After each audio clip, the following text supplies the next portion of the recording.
Next law जो हमारा है वो है लॉ ऑफ कांस्टेंट कॉम्पोजिशन और डेफिनेट प्रोपोर्शन। तो ये लॉ जिसने डिस्कवर किया था वो थे केमिस्ट J.L. प्राउस्ट। इन्होंने किया था 1799 में। ये क्या बोलते हैं कि जो भी केमिकल कंपाउंड है, a chemical compound always found to be made up of same element। कि जैसे अगर कहीं वाटर है तो वाटर में क्या है, H2O है। अब ये तुम कहीं से भी ट्रेस आउट करो, पर इसका जो कंपाउंड या जो एलिमेंट्स हैं वो सेम होंगे हमेशा, और एक फिक्स्ड प्रपोर्शन ऑफ मास में होंगे, एक फिक्स प्रपोर्शन में होंगे, ये एक साथ ही कंबाइन हो रहे होंगे। तो चाहे आप वेल से वाटर लो, चाहे आप रिवर से लो या लेक से लो, वो आपका फिक्स प्रोपोर्शन में और सेम काइंड ऑफ एलिमेंट मिलेगा आपको। ठीक है, तो ये कहलाता है आपका लॉ ऑफ कांस्टेंट कॉम्पोजिशन और डेफिनेट प्रोपोर्शन। अब इसका कुछ लिमिटेशंस भी हैं। इसकी लिमिटेशंस क्या हो सकती हैं? पहली लिमिटेशन ये होगी इसकी कि ये जो लॉ है, अब नेक्स्ट इसमें क्या है कि लिमिटेशन में कि अगर कहीं आइसोटोप्स हैं, आइसोटोप्स का मतलब जैसे C12 है, C14 है, तो इसमें क्या है, आपका एटॉमिक नंबर चेंज हो रहा है, मास नंबर सेम है। यहाँ ये आपका जो है एप्लीकेबल नहीं होगा कि कांस्टेंट कॉम्पोजिशन में आ रहा है। क्यों? क्योंकि अगर आप C12 कंबाइन करोगे किसी एलिमेंट के साथ तो वो अलग रिजल्ट देगा। अगर आपने ऑक्सीजन के साथ कंबाइन किया तो इसका मास नंबर 12 है, इसका मास नंबर 32 है। एटॉमिक नंबर सेम हो रहा है, मास नंबर डिफरेंट हो जा रहा है, तो ये 12:32 पे जाएगा। आप 14 से करोगे तो 14:32 पे जाएगा। तो दोनों जगह पे क्या हो रहा है, ये चीज़ डिफरेंट हो जाएगी। तो ये लिमिटेशन है इसका कि अगर आइसोटोप्स हैं वहाँ ये फॉलो नहीं करेगा। सेकंड इसकी लिमिटेशन क्या है?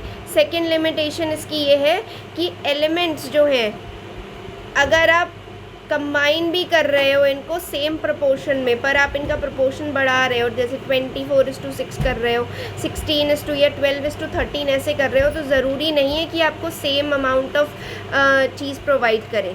तो एलिमेंट्स में कंबाइन इन सेम रेशियो, की सेम रेशियो में कंबाइन तो हो सकते हैं पर रिजल्ट ज़रूरी नहीं है सेम हो। तो इसकी दो लिमिटेशंस ये रहेंगी ही रहेंगी।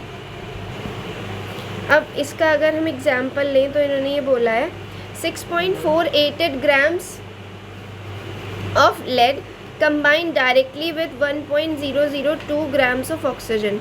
तो ये एग्जांपल में क्या बोल रहे हैं कि 6.488 ग्राम्स का आपका लेड है, ये जाके कंबाइन हो रहा है किसके साथ? 1.002 ऑक्सीजन के साथ। ठीक है, और उसके बाद ये क्या बना रहा है? लेड पर ऑक्साइड बना रहा है। लेड पर ऑक्साइड प्रोड्यूस कैसे होता है? हीटिंग से भी प्रोड्यूस होता है, जब हम लेड नाइट्रेट को हीट करते हैं। हाँ, और हमें क्या पता चला कि जो परसेंटेज है ऑक्सीजन का जो लेड पर ऑक्साइड में प्रेजेंट है, इसमें जो ऑक्सीजन का परसेंटेज प्रेजेंट है वो 13.38% है। हाँ, अब इससे डेटा को लेके हम कांस्टेंट कॉम्पोजिशन निकालेंगे।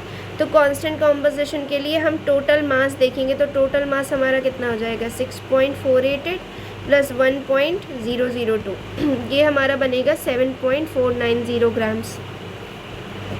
हाँ, अब 7.490 ग्राम्स ऑफ लेड पर ऑक्साइड में कंटेन 1.002 ग्राम्स ऑफ ऑक्सीजन, यही तो है। अब इस केस में हमें कैलकुलेट करना पड़ेगा कि अगर इतने ग्राम्स में इतना हो रहा है तो 100 ग्राम्स ऑफ लेड पर ऑक्साइड में कितना होगा? तो 1.002 अपॉन 7.490 इंटू 100, यही तो करेंगे, which is equal to 3.38 grams, यही तो है। और ये चीज़ हमें यहाँ गिवन भी दी हुई है, और ये हमने इसको चेक भी कर लिया। नेक्स्ट अब क्या बोल रहे हैं वो, नेक्स्ट स्टेप में हम क्या करेंगे? ये हमारा स्टेप 1 था। स्टेप 2 में हम क्या करेंगे? अब हमें कंपेयर करना है ऑक्सीजन का परसेंटेज। तो percentage of oxygen in lead peroxide कितना है? पहले एक्सपेरिमेंट से 3.38 है। हाँ, परसेंटेज लेड ऑक्साइड का सेकेंड वाले में कितना था 3.38। जब हमने इस साइड के रिएक्टेंट्स में चेक किया तो ये 3.38 आया, और जो हमने इधर की साइड देखा था जो प्रोडक्ट में वैल्यू आई थी वो भी 3.38 है। तो दोनों इक्वल हैं रिएक्टेंट्स और प्रोडक्ट में। तो लॉ ऑफ जो कांस्टेंट कॉम्पोजिशन का था वो यहाँ पे प्रूफ हो रहा है।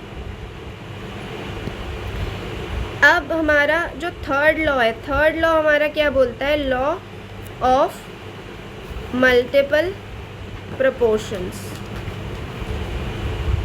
लॉ ऑफ मल्टीपल प्रोपोर्शंस क्या करता है, इसमें क्या है, व्हेन टू एलिमेंट्स कंबाइन, ये क्या बोलते हैं, व्हेन टू एलिमेंट्स कंबाइन, अगर कोई भी दो एलिमेंट्स कंबाइन कर रहे हैं टू फॉर्म टू और मोर केमिकल कंपाउंड्स, दो या दो से ज़्यादा केमिकल कंपाउंड्स बनाने के लिए अगर कोई भी दो एलिमेंट्स आपके एक साथ आ रहे हैं, कंबाइन कर रहे हैं, देन जो मासेस होंगे of one of the element, किसी भी एक एलिमेंट का जो मास है जो कंबाइन करेगा, विच कंबाइन विद फिक्स्ड मास, हमेशा फिक्स्ड मास में होगा, 3:1 2:1 की इतना ग्राम ऑफ मास लेंगे तो इतने का इतना ऑक्सीजन लेना पड़ेगा या इतना कुछ और लेना पड़ेगा।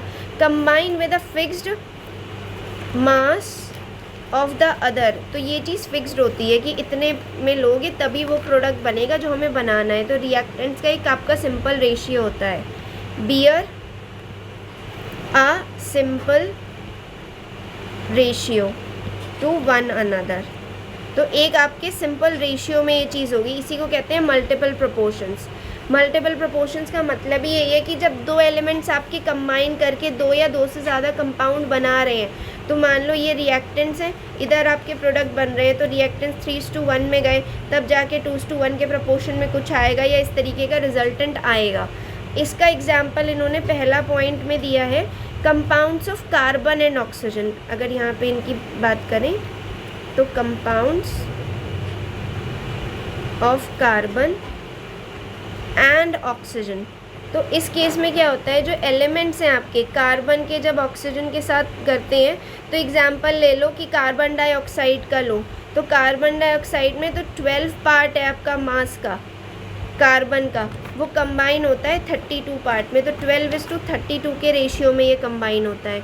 ऐसे ही अगर आप second part low sulphur and oxygen का, तो इस केस में क्या होता है कि सल्फ़र में 32 पार्ट्स जो आपका सल्फ़र है वो किसके साथ कंबाइन होता है, 32 पार्ट्स ऑफ ऑक्सीजन, तो 1:1 का रेशियो जा रहा है यहाँ पे ये। तो ये चीज़ें आपकी एक फ़िक्स प्रपोर्शन में होती हैं। ऐसे ही अगर आप ले लो नाइट्रोजन और ऑक्सीजन का, तो नाइट्रोजन और ऑक्सीजन का भी अपने हिसाब से कि नाइट्रेट बनेगा, पेंटाऑक्साइड बनेगा, टेट्राऑक्साइड बनेगा, तो जैसे जैसे आप प्रपोर्शन चेंज करोगे वैसे वैसे इनके प्रोडक्ट्स चेंज होते जाएंगे। ठीक।